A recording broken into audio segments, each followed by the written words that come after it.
The essential purpose of the 7 Habits of Highly Effective People is to learn how to lead your life in a truly effective way.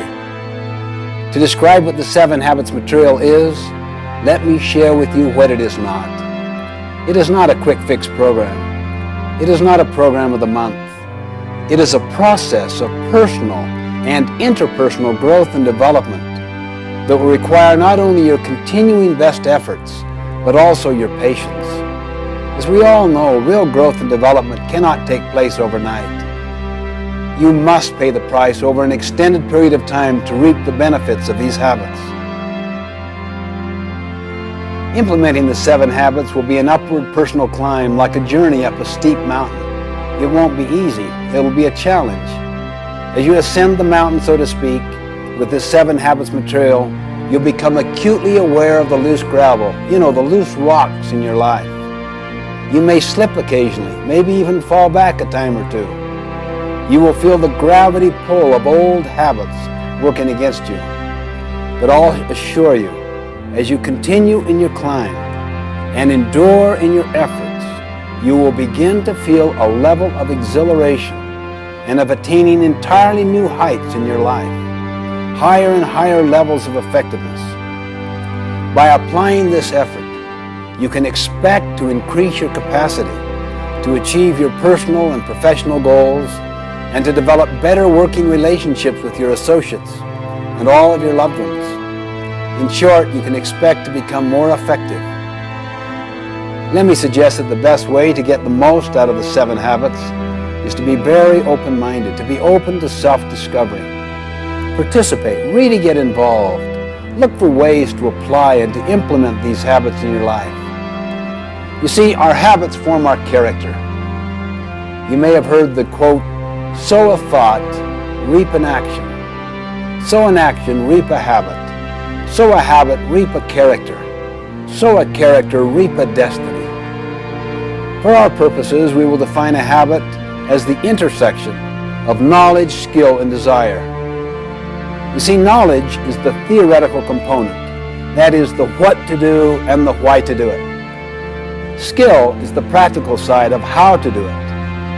And desire is the motivation side, the want to do it. In order to make something a habit in our lives, we literally must have all 3 components. Habits are powerful factors in our lives. They constantly express our character. They determine the level of our effectiveness or our ineffectiveness.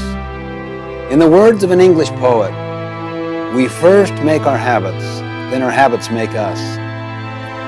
The 7 habits are simply common sense organized. But remember, what is common sense is not always common practice. So I encourage you to make the investment, put forth the time and effort. Focus on the kinds of changes you can make consistently and over time to develop these habits.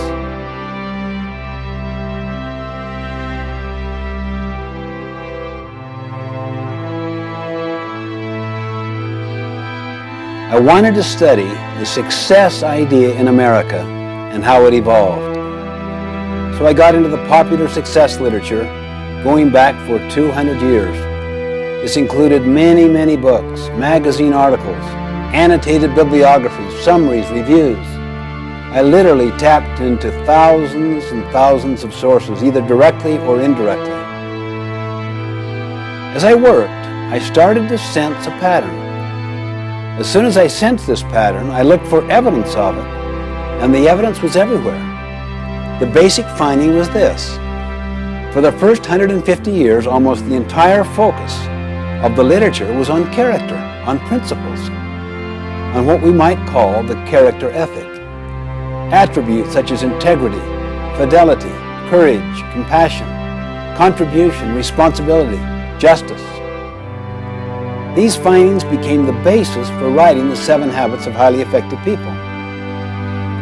And then, because of many, many societal forces, the emphasis gradually shifted in the early 1900s, particularly in the 20s and the 30s, away from the character ethic to what we might call the personality ethic, which focused more on techniques than on principles. You are probably familiar with many books that illustrate the literature of the personality ethic. They basically deal with how to take care of yourself, how to look good, how to dress in particular ways, how to create the right image.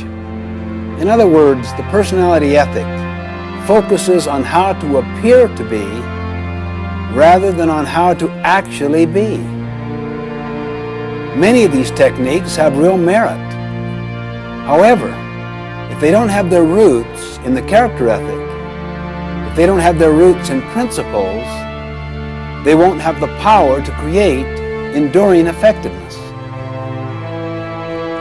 For example, what if people learn techniques of influencing others, but they're fundamentally duplicitous or deceitful in their character?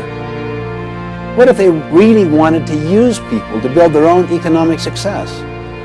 They might develop smoothness in their relationships so that they can have their own personal ends achieved, money, fame, glory, whatever. They really couldn't care less about contribution or service, purpose, adding value, helping others. How much trust would you have in them? How willing would you be to follow them or to rely upon them when things get tough? You know, one time I had a student come to me and say, "How am I doing in your class?" I looked him in the eye and said, "You really know how you're doing, don't you? A lot better than I do. How are you doing?" And he kind of looked down squeamishly. "Well, not too good, I guess. I just had kind of a rough time lately, and maybe I haven't applied myself as much as I should have." You really came to find out how well you'd psyched me out, how well you'd psyched out the system, isn't that right? When in fact, you kind of know in your heart how you're doing. "Well, how am I doing?" he said. "How are you doing?" Let's focus on what's really happening, not on what's appearing to happen.